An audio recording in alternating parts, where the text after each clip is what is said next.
പൂരി ഉണ്ടാക്കുമ്പോൾ പലർക്കുമുള്ള പരാതിയാണ് നന്നായി പൊങ്ങി വരുന്നില്ല എന്നുള്ളതും എണ്ണ കുടിക്കുന്നു എന്നുള്ളതും. എണ്ണയൊന്നും കുടിക്കാത്തതും ഇതുപോലെ നന്നായി പൊങ്ങി വരുന്നതുമായ സോഫ്റ്റ് പൂരിയും അതുപോലെ ഉരുളൻകിഴങ്ങ് വെച്ചിട്ടുള്ള വളരെ ടേസ്റ്റിയായുള്ള ഉരുളൻകിഴങ്ങ് പൊടിമാസുമാണ് ഞാൻ ഇന്നിവിടെ തയ്യാറാക്കിയിരിക്കുന്നത്. വളരെ ടേസ്റ്റിയാണ്. ചപ്പാത്തിക്കും പൂരിക്കുമൊക്കെ നമുക്ക് ഇതുപോലെ ഉരുളൻകിഴങ്ങ് വെച്ചിട്ട് വളരെ എളുപ്പത്തിൽ നമുക്കിത് തയ്യാറാക്കാം. അപ്പോൾ ഇന്ന് നമുക്ക് സോഫ്റ്റായ പൂരിയും പൊടിമാസും തയ്യാറാക്കാം. പൂരിക്ക് ആവശ്യമായ മാവിനെ ഒന്ന് കുഴച്ചെടുക്കാം. ഒരു ബൗളിൽ ഗോതമ്പ് മാവ്, അര ബൗള് മൈദാപ്പൊടി, ഒരു നുള്ളു സോഡാപ്പൊടി ചേർത്ത് കൊടുക്കാം. ഇനി അല്പം വെളിച്ചെണ്ണയോ സൺഫ്ലവർ ഓയിലോ, ഒരു സ്പൂൺ വെളിച്ചെണ്ണയോ സൺഫ്ലവർ ഓയിലോ ഇതിലേക്ക് ഒഴിച്ചു കൊടുക്കണം. അപ്പോൾ മാവ് നല്ല സോഫ്റ്റ് ആയിരിക്കും. ഇനി ചെറിയ ചൂടുവെള്ളം ഉപ്പും കൂടെ ഇട്ടിട്ട് ചെറുതായിട്ട് ചൂടാക്കിയ ചൂടുവെള്ളം ഒഴിച്ചിട്ടാണ് ഈ മാവ് ഞാൻ കുഴച്ചെടുക്കുന്നത്. ഇതുപോലെ കുറേശ്ശെ വെള്ളം ഒഴിച്ചു കൊടുത്ത്, വെള്ളം കൂടിപ്പോകരുത്, ഇതുപോലെ നമുക്കൊന്ന് കുഴച്ചെടുക്കാം. ചൂടുവെള്ളം ഒഴിക്കുമ്പോൾ മാവൊക്കെ നല്ല സോഫ്റ്റായും. ഇനി നമുക്കിത് കൈവച്ച് നല്ലതുപോലെ ഈ മാവൊന്ന് കുഴച്ചെടുക്കണം.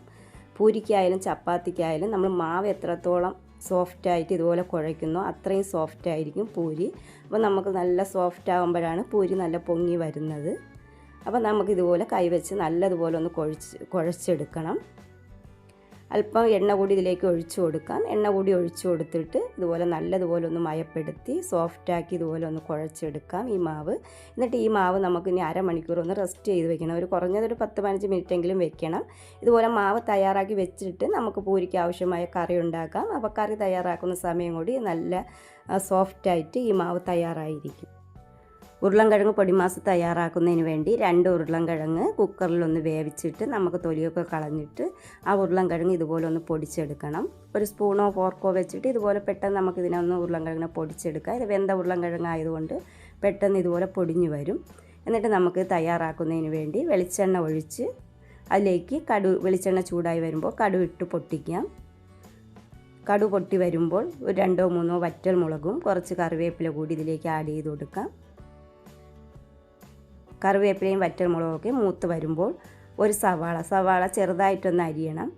ചെറുതായിട്ട് അരിഞ്ഞ സവാള നമുക്ക് ഇതിലേക്ക് ഇട്ട് കൊടുക്കാം.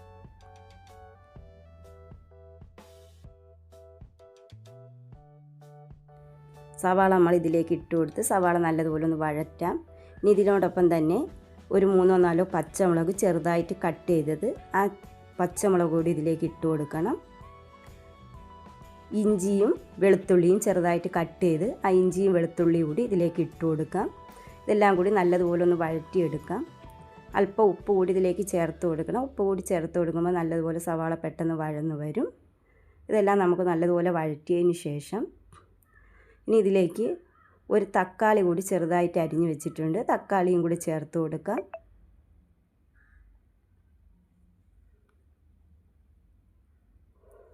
തക്കാളിയും കൂടെ ചേർത്ത് കൊടുത്ത് തക്കാളിയൊക്കെ നല്ലതുപോലെ ഉടഞ്ഞ് വരുന്നതിന് വേണ്ടി ഇത് നമുക്കൊന്ന് അടച്ച് വെക്കണം. തക്കാളിയെല്ലാം നല്ലതുപോലെ ഒന്ന് ഉടഞ്ഞ് വരണം. അതിന് വേണ്ടി ഒന്ന് അല്പനേരം അടച്ച് വെച്ച് നമുക്ക് ചെറിയ തീയിൽ വെച്ച് ഇതൊന്ന് വേവിക്കാം.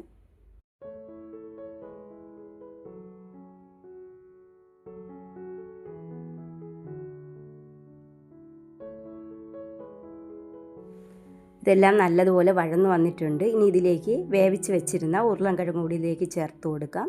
ഉരുളൻകിഴങ്ങ് കൂടി ചേർത്ത് കൊടുത്ത് എല്ലാം നല്ലതുപോലെ ഇളക്കണം. എന്നിട്ട് ഇതിലേക്ക് ഒരു 1/2 സ്പൂൺ മഞ്ഞൾപ്പൊടിയും 1/2 സ്പൂൺ പെരിഞ്ജീരകപ്പൊടിയും നമുക്കിതിലേക്ക് ചേർത്ത് കൊടുക്കാം. പിന്നെ ആവശ്യത്തിന് ഒരു 1/2 സ്പൂൺ ഉപ്പ് കൂടി ചേർത്ത് കൊടുക്കണം. നേരത്തെ നമ്മൾ ഉപ്പ് ചേർത്തിട്ടുണ്ട് സവാള വരട്ടിയപ്പോൾ, അതുകൊണ്ട് അല്പം ഉപ്പ് കൂടി ചേർത്താൽ മതി. അപ്പോൾ മഞ്ഞൾപ്പൊടി ചേർത്ത് കൊടുക്കാം, പെരിഞ്ജീരകപ്പൊടി, ഉപ്പ്, ഇത് 3 മാത്രമേ പൊടിയായിട്ട് ചേർക്കുന്നുള്ളൂ. ഇത് 3 ചേർത്ത് നല്ലതുപോലെ ഇളക്കിയതിന് ശേഷം തേങ്ങാപ്പാൽ കൂടി ഇതിലേക്ക് ചേർത്ത് കൊടുക്കണം. തേങ്ങാപ്പാൽ കൂടി ചേർത്ത് നല്ലതുപോലെ ഒന്ന് തിളപ്പിക്കണം.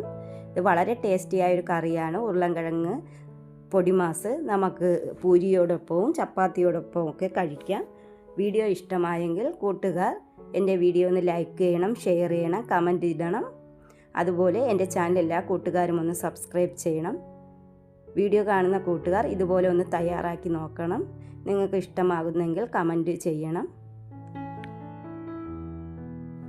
ഗ്രേവിയൊക്കെ ഒന്ന് കുറുകി വന്നിട്ടുണ്ട്. ഇനി നമുക്ക് ഇതിലേക്ക് അല്പം മല്ലിയില കൂടി, മല്ലിയില ഉണ്ടെങ്കിൽ ഇട്ടാൽ മതി, ഇല്ലെങ്കിൽ മല്ലിയില ഇടണ്ട. ആ മല്ലിയില കൂടി ഇട്ട് ഇതുപോലെ ഇതൊന്നങ്ങ് ഓഫാക്കാം. അങ്ങനെ നമുക്ക് ഉരുളൻകിഴങ്ങ് പൊടിമാസ് തയ്യാറായി. ഇനി നമുക്ക് പൂരി തയ്യാറാക്കാം. പൂരിക്ക് ആവശ്യമായ മാവ് നല്ല സോഫ്റ്റായിട്ട് ഇരിപ്പുണ്ട്.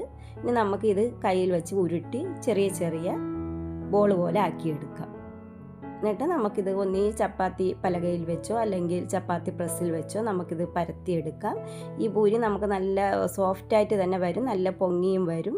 കാരണം നമ്മൾ ഗോതമ്പ് മാവിനോടൊപ്പം അല്പം മൈദാപ്പൊടിയും അല്പം അതുപോലെ സോഡാപ്പൊടിയൊക്കെ ചേർക്കുമ്പോൾ പൂരി എപ്പോഴും നല്ല പൊങ്ങി വരും. ഇതാ പൂരിയെല്ലാം നമ്മൾ പരത്തി ഞാൻ എടുത്തിട്ടുണ്ട്. ഇനി നമുക്കിത് എണ്ണയിൽ പൊരിച്ചെടുക്കാം. പൂരി ഉണ്ടാക്കുമ്പോൾ എണ്ണ കുടിക്കാതിരിക്കുന്നതിന് വേണ്ടി നമ്മൾ എണ്ണ നല്ലതുപോലെ തിളച്ചതിന് ശേഷം മാത്രമേ, നല്ലതുപോലെ തിളയ്ക്കണം, അതിന് ശേഷം മാത്രമേ ഇതുപോലെ പൂരി ഇട്ട് കൊടുക്കാൻ പാടുള്ളൂ. അപ്പോൾ എണ്ണയൊന്നും കുടിക്കില്ല, ഇതുപോലെ പെട്ടെന്ന് പൊങ്ങി വരും. അതുപോലെ തീയും നല്ല ഹൈ ഫ്ലെയിമിൽ തന്നെ വെക്കണം, തീ ഒന്ന് കൂട്ടി വെക്കണം. അല്ലാതെ ലോ ഫ്ലെയിമിലൊക്കെ വെച്ചാലാണ് എണ്ണ ചൂടാകാതെയും ലോ ഫ്ലെയിമിലൊക്കെ ഇരിക്കുമ്പോഴാണ് പൂരി എണ്ണ കുടിക്കുന്നത്. ഇതുപോലെ തീ നല്ലതുപോലെ കൂട്ടിയും വെച്ച് കൊടുക്കണം. അതുപോലെ എണ്ണ നല്ല തിളച്ചതിന് ശേഷം മാത്രം ഇതുപോലെ പൂരി ഒന്നൊന്നാണ് നമുക്ക് ഇട്ട് കൊടുക്കാം. വളരെ പെട്ടെന്ന് തന്നെ അത് നല്ല പൊങ്ങി വരും. പൊങ്ങി വരുമ്പോൾ എന്തായാലും അത് സോഫ്റ്റ് പൂരി ആയിരിക്കും. ഇതുപോലെ നമുക്ക് സോഫ്റ്റ് പൂരി എളുപ്പത്തിൽ തയ്യാറാക്കാം. കൂട്ടുകാർ ഇതുപോലെ എന്തായാലും പൂരിയും ഉരുളൻകിഴങ്ങ് പൊടിമാസും തയ്യാറാക്കി നോക്കണം. വീഡിയോ ഇഷ്ടമായെങ്കിൽ എൻ്റെ ചാനലൊന്ന് സബ്സ്ക്രൈബ് ചെയ്യണം, ലൈക്ക് ചെയ്യണം, ഷെയർ ചെയ്യണം, കമൻറ്റ് ചെയ്യണം.